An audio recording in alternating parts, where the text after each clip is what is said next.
யாழ்ப்பாணத்தில் ஒரு அதிர்ச்சி தரும் சம்பவம் ஒன்று பதிவாகி இருக்கின்றது.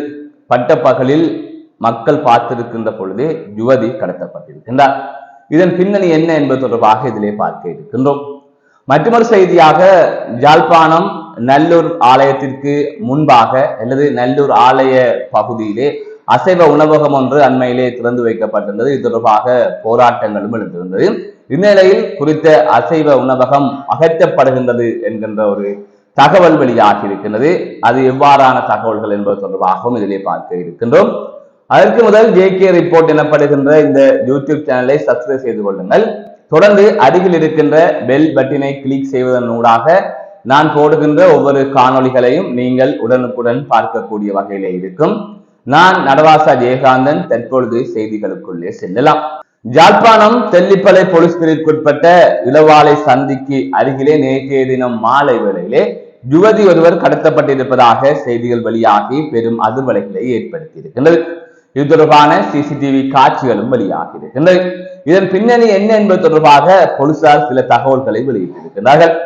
அதன் அடிப்படையில் யாழ்ப்பாணம் பகுதியைச் சேர்ந்த 22 வயதுடைய இளம் யுவதியும், அதேவேளை பூநகரி கௌதாரி முனை பகுதியைச் சேர்ந்த 22 வயதுடைய இளைஞன் ஒருவரும் காதலித்திருக்கிறார்கள். அதன் தொடர்ச்சியாக கடந்த 2 மாதங்களுக்கு முன்னர் அவர்கள் திருமணம் முடித்திருக்கிறார்கள். இந்நிலையில் பெண் வீட்டார் இந்த காதலை, அதாவது அவர்களது காதலையும் ஏற்றுக்கொள்ளவில்லை, அவர்களது திருமணத்தையும் ஏற்றுக்கொள்ளவில்லை. இந்நிலையில் அவர்களுக்கு பயந்து, அதாவது பெண் வீட்டார்களுக்கு பயந்து இருவரும் தலைமறைவாக இருந்தார்கள். அதன் தொடர்ச்சியாக இளவாலை போலீஸ் நிலையத்தில் இவ்வாறு அந்த பெண் தொடர்பாக முறைப்பாடு கொடுக்கப்பட்ட நிலையில் அவர்கள் விசாரணைக்கு அழைக்கப்பட்டிருந்தார்கள். இந்த சூழ்நிலையில் தான் அவர்கள் விசாரணைக்காக இளவாலை போலீஸ் நிலையத்திற்கு சென்றிருந்தார்கள். அந்த சந்தர்ப்பத்தில் பெண் வீட்டார் தனது மகளை, அதாவது தங்கள் பெண்ணை தங்களிடம் ஒப்படைக்க வேண்டும் என்று போலீஸ் நிலையத்திலே முரண்பாட்டில் ஈடுபட்டிருக்கிறார்கள். அப்போது போலீசார் கூறியிருக்கிறார்கள், 2 பேருக்குமே 18 வயது பூர்த்தியாகிவிட்டது. இனி அவர்களது விருப்பம், அவர்கள் இணைந்து வாழலாம், அதை யாராலும் தடுக்க முடியாது, அதாவது சட்டப்படி தடுக்க முடியாது என்று போலீசார் கூறியிருக்கிறார்கள். அதன் தொடர்ச்சியாக பெண் வீட்டாரின் வற்புறுத்தலின் அடிப்படையில் குறித்த வழக்கு மல்லாகம் நீதிமன்றத்திற்கு கொண்டு செல்லப்பட்டது.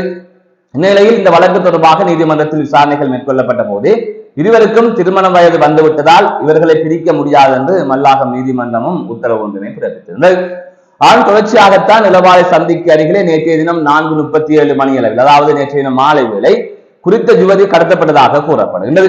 யுவதியின் சகோதரனால் யுவதியின் கணவரை தாக்கிவிட்டு யுவதி கடத்தப்பட்டதாக கூறப்படுகின்றது. இது தொடர்பான CCTV காட்சிகளும் வெளியாகி இருக்கின்றது. இந்நிலையில் இந்த சம்பவத்தில் காயமடைந்த பூநகரி கௌதாரி முனை பகுதியைச் சேர்ந்த 22 வயதுடைய இளம் குடும்பஸ்தர் தற்போது தெல்லிப்பளை ஆதார வைத்தியசாலையில் சிகிச்சைக்காக சேர்க்கப்பட்டதாகவும் கூறப்பட்டிருக்கின்றது. இது தொடர்பான மேலதிகமான விசாரணைகளை தெல்லிப்பளை போலீசார் மேற்கொண்டு வருகின்றார்கள். ஆகிய ஒரு காதலால்தான் இவ்வளவு பிரச்சனை ஏற்பட்டிருக்கிறது. அந்த பெண்ணின் காதலை அந்த பெண்ணின் வீட்டார் ஏற்கவில்லை. அதற்குள் என்ன பிரச்சனை இருக்கின்றது என்பது தொடர்பாக தகவல்கள் வெளியாகவில்லை. அதன் தொடர்ச்சியாக இவ்வாறு ஒரு சம்பவம் பதிவாகி இருக்கின்றது. ஆகவே சட்டப்படி சரிபுலைக்கு அப்பால் ஒரு திருமண வயதுக்கு வந்தவர்கள் திருமணம் முடித்துக் கொள்ளலாம், அதனை யாராலும் தடுக்க முடியாது, குடும்பஸ்தர்களால் கூட தடுக்க முடியாது.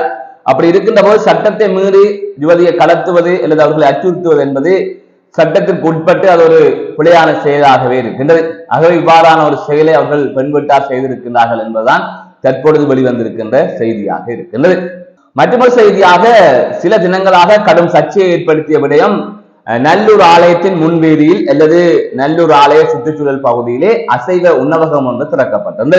இது தொடர்பாக கடும் எதிர்ப்பு கிளம்பியிருந்தது. வேலன் சுவாமி உள்ளிட்டவர்கள் தலைமையிலே போராட்டமும் வெடித்திருந்தது. அதன் தொடர்ச்சியாக குறித்த அசைவ உணவகம் அங்கிருந்து அகற்றப்பட வேண்டும் என்கின்ற கோரிக்கைகள் வலுத்திருந்தது. இவ்வாறான சூழ்நிலைத்தான் குறித்த அசைவ உணவகத்தின் பெயர் பலகையை யாழ்ப்பாண மாநகர சபை அகற்றி இருப்பதாக ஒரு செய்தி வெளியாகி இருக்கின்றது. அது தொடர்ச்சியாக குறித்த உணவகம் அகற்றப்படும் என்கின்ற ஒரு தகவலும் கிடைக்கப்பட்டிருக்கின்றது. அதாவது குறித்த அசைவ உணவகம் அகற்றப்படும் என்று. எனவே நல்லூர் ஆலயம் என்பது ஒரு இந்துக்களின் புனித ஸ்தலமாக இருக்கின்றது. அதனை கடந்து உலக புகழ் பெற்ற ஒரு ஸ்தலமாக இருக்கின்றது. அப்படி இருக்கின்ற போது அதன் புனிதத்தை கேள்விக்குட்படுத்துகின்ற வகையிலே இவ்வாறு ஒரு அசைவ உணவகத்தை அங்கு திறந்திருப்பது என்பது ஏற்றுக்கொள்ள முடியாது என்று இந்து பக்தர்கள் கூறி வருகின்றார்கள். அதனை தாண்டி ஏனைய தமிழர்களும் கூறி வருகின்றார்கள். காரணம், அது இந்து சமய ஆலயங்களை தாண்டி தமிழர்களின் அடையாளமாக, ஜாழ்ப்பாணத்தின் அடையாளமாக நல்லூர் கந்தசுவாமி கோவில் இருக்கின்றது. அதன் அடிப்படையில் தான் அங்கு அசைவ உணவு வைக்கக்கூடாது என்று கடும் எதிர்ப்பு கிளம்பியிருந்தது. இந்நிலையில் இது தொடர்பாக இதற்கு முன்னர் நடந்த சம்பவங்கள் தொடர்பான காணொலிகளை நீங்கள் தொடர்ந்து பார்க்கலாம். மீண்டும் ஒரு காணொலியை சந்திக்கின்றேன். நான் அடராசா ஜெயகாந்தன். மறக்காமல் JK ரிப்போர்ட் எனப்படுகின்ற இந்த யூடியூப் சேனலை சப்ஸ்கிரைப் செய்து கொள்ளுங்கள்.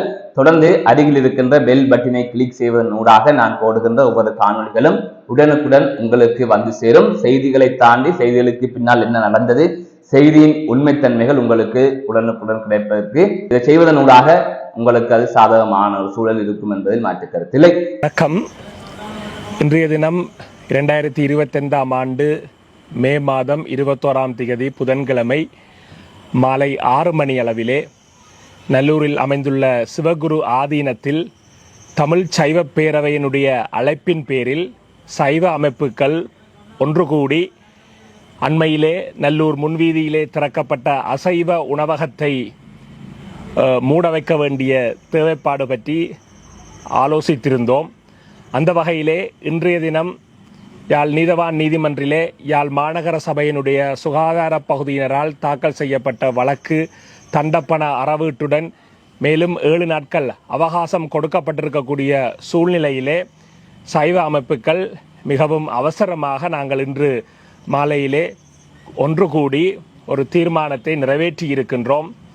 நாளை மறுதினம் வெள்ளிக்கிழமை வடமாகாண ஆளுநர் அவர்களை சந்தித்து சைவ அமைப்புகள், இந்து அமைப்புகள், ஆதீனங்களுடைய தலைமையிலே குருமார் ஒன்றியங்கள், ஆலய பரிபாலன சபைகள், ஏனைய சமய அமைப்புகள் இவ்விடயத்திலே ஆதரவு தெரிவித்து நிற்கின்ற அனைத்து அமைப்புகளையும் ஒன்று திரட்டி ஒரு மகஜர் ஒன்றை அவருக்கு கையளித்து இந்த விடயத்திலே தலையிட்டு உரிய நீதியை பெற்றுத்தர வேண்டும் என்றும், இந்த அசைவ உணவகம் உடனடியாக மூடப்பட வேண்டும் என்றும், நிரந்தர நோக்கிலே அகற்றப்பட வேண்டும் என்ற அடிப்படையிலே அந்த வேண்டுகோளை முன்வைப்பதாக தீர்மானித்திருக்கிறோம்.